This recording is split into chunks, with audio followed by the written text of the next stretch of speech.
Halo, assalamualaikum, welcome back. Balik lagi sama aku Dia and welcome to kamar 13.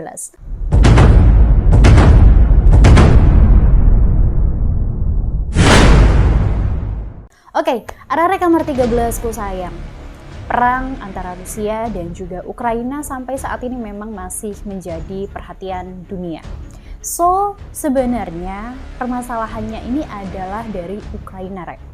Kenapa aku bilang di sini kesalahannya dari Ukraina? Beberapa waktu yang lalu sih sempat booming ya tentang pernyataan dari Pak Putin sendiri. Beliau mengatakan bahwa Rusia ini tidak akan menyakiti para warga sipil atau masyarakat Ukraina.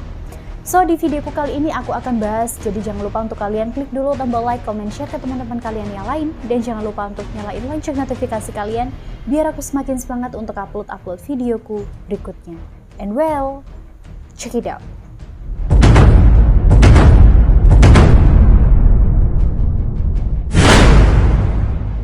Oke, kenapa tadi aku bilang kalau sebenarnya permasalahan utamanya ini sebenarnya ada dari pihak Ukraina.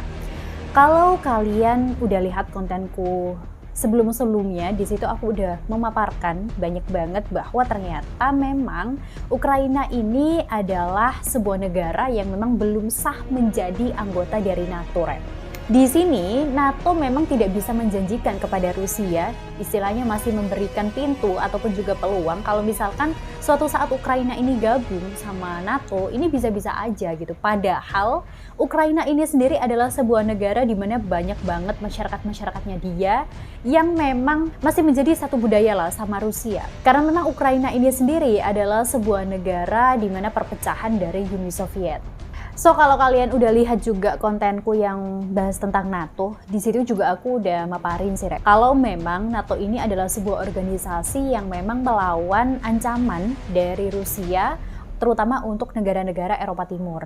Anggotanya banyak banget, ada Amerika Serikat, ada negara-negara Eropa, terutama Eropa Timur ya, ada Kanada juga di situ. Dan yang pasti kalau memang semua negara ini rata-rata bergabung dengan NATO ya, so pasti musuh utamanya adalah Rusia. Nah, di sini Rusia hanya meminta kepada NATO supaya Ukraina ini tidak bisa masuk menjadi anggotanya.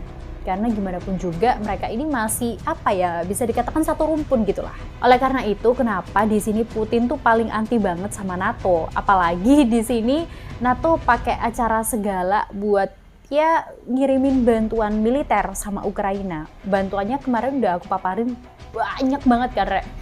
Mulai dari senjata, peluru, bantuannya juga bukan secara kemanusiaan aja, bantuan militer mereka juga kirim. Tetapi ternyata yang dikirim ini bukan pasukannya, cuman senjata-senjatanya aja. Jadi kalau ibarat anak kecil suruh berantem, ya udah nggak apa-apa, lo berantem aja gitu kan. Yang penting nih gue kasih nih peluru-pelurunya, lo berdua berantem, kayak gitu.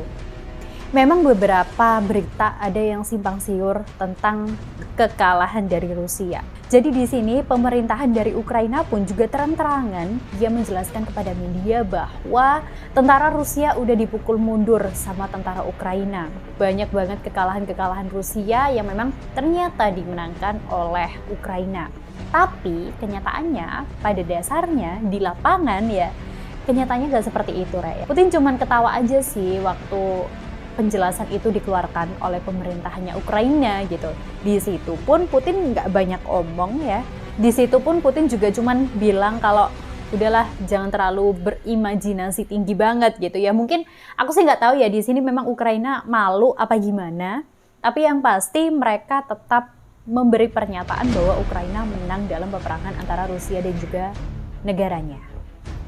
Beberapa waktu yang lalu apalagi sempat booming sih, Rek, tentang pernyataan Putin yang mengatakan bahwa Rusia tidak akan menyakiti para warga sipil atau masyarakat dari Ukraina.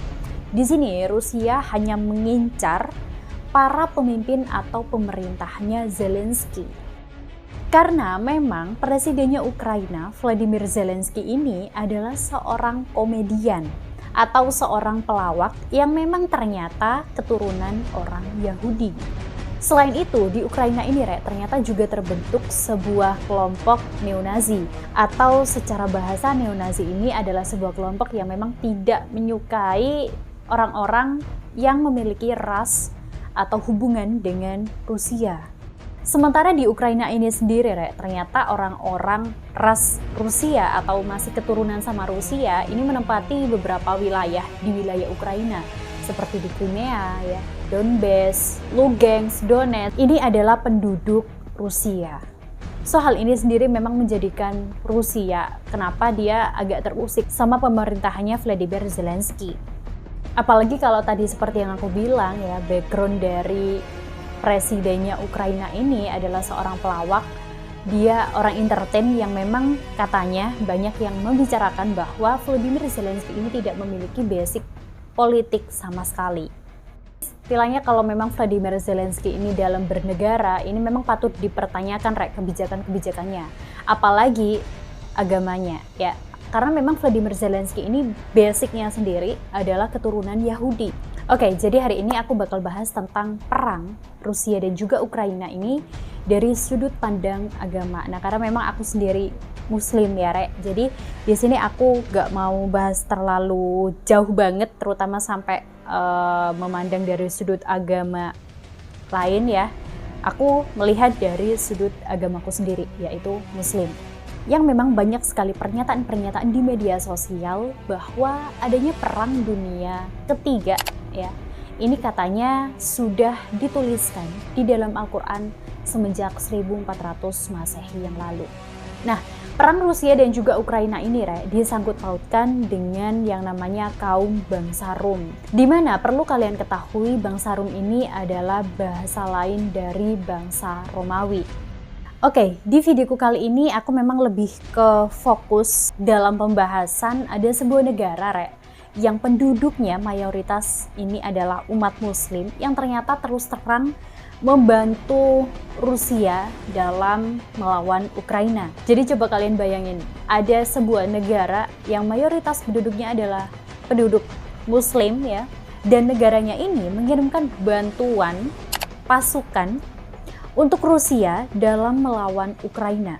Nama negara ini adalah Chechnya. Chechnya akhir-akhir ini memang mendadak menjadi perhatian dunia, Nah, Presiden Chechnya ini sendiri yaitu Ramzan Kadyrov mendesak warga Ukraina untuk meninggalkan pemerintahan Ukraina sekarang, yaitu Vladimir Zelensky tadi, Karena memang kebijakan-kebijakannya Vladimir Zelensky ini konyol, malah menyebabkan permusuhan di daratan Ukraina. Nah, pernyataan dari Presiden Chechnya ini sendiri, dianggap memang keren banget ya.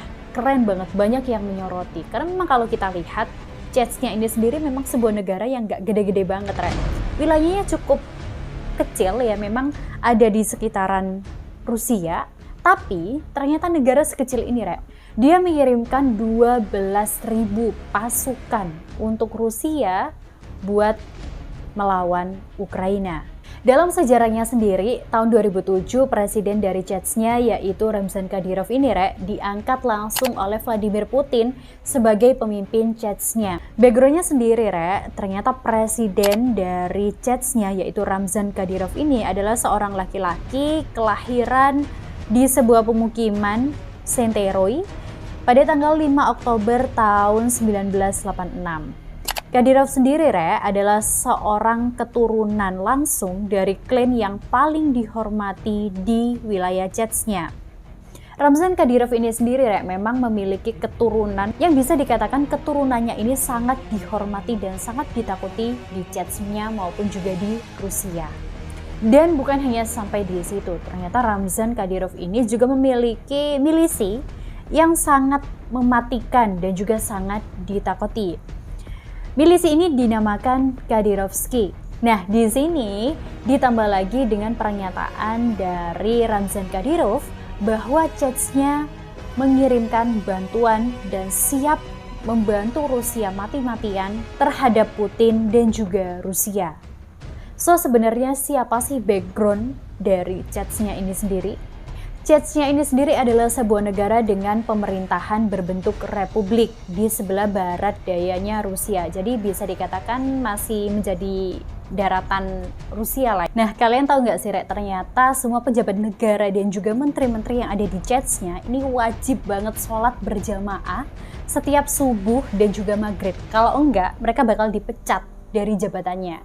Terus, fakta yang nomor 3, ternyata anaknya beliau yang berumur sekitar 10 tahun, ini ternyata juga menjadi penghafal Al-Quran.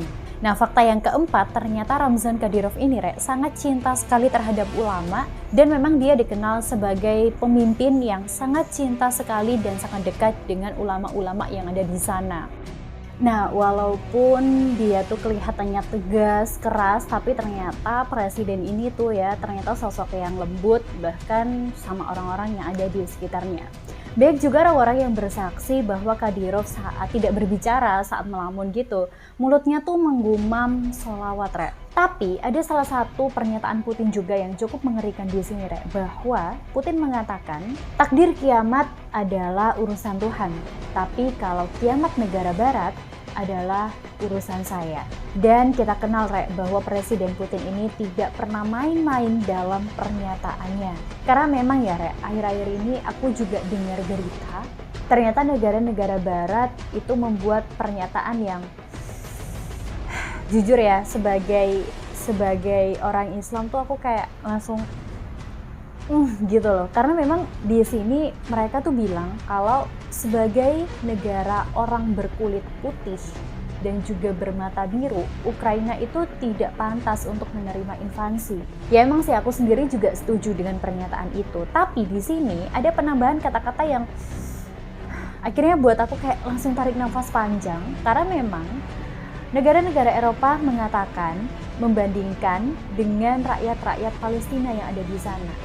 Seakan-akan tuh kata-katanya tuh kayak rasisme banget. Nah, perang antara Ukraina dan juga Rusia ini dikaitkan dengan perang akhir zaman atau perang Armageddon.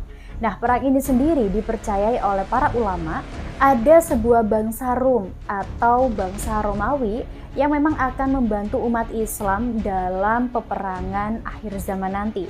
Armageddon ini adalah perang menuju akhir zaman, sebelum para umat di dunia ini akan bertemu dengan Dajjal. So, sebenarnya perang ini sendiri memang sudah diceritakan dalam Al-Quran, di mana perang ini adalah perang yang sangat amat besar, yang sebelumnya tidak pernah terjadi ya. Dan ini bentuk kemarahan dari Allah Subhanahu wa Ta'ala, di mana ketika para manusia ini sudah berlaku seakan-akan sombong banget. Masih ada umat Kristen Ortodoks. Nah, itu adalah salah satu bentuk peninggalan bangsa Romawi, Nah, di dalam Al-Quran juga sudah dijelaskan, setelah ini akan terjadi kemenangan besar bagi bangsa Rum terhadap Persia. 9 tahun kemudian bangsa Rum ini akan berhasil menaklukkan Persia.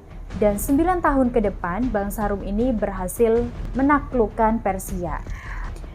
Nah, yang jadi pertanyaan kita bersama di sini, kapankah kira-kira peperangan akhir zaman ini bakalan terjadi? Siapa bangsa Rum yang dimaksud di dalam Al-Quran ini? Nah, sekarang ya, kalau kita cocok-cocokan aja ya. Ini menurut kepercayaan kita masing-masing. Coba kita lihat Rusia. Rusia memiliki peninggalan yaitu Kristen Ortodoks, yaitu bangsa Romawi. Nah, bangsa Romawi ini, yaitu Rusia ini, sekarang sedang berperang dengan Ukraina.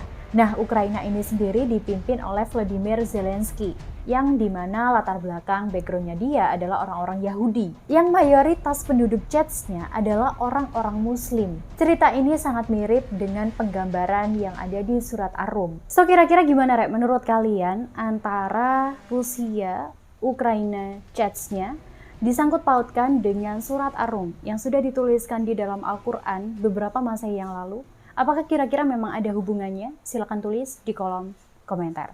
And thank you for watching. Bye!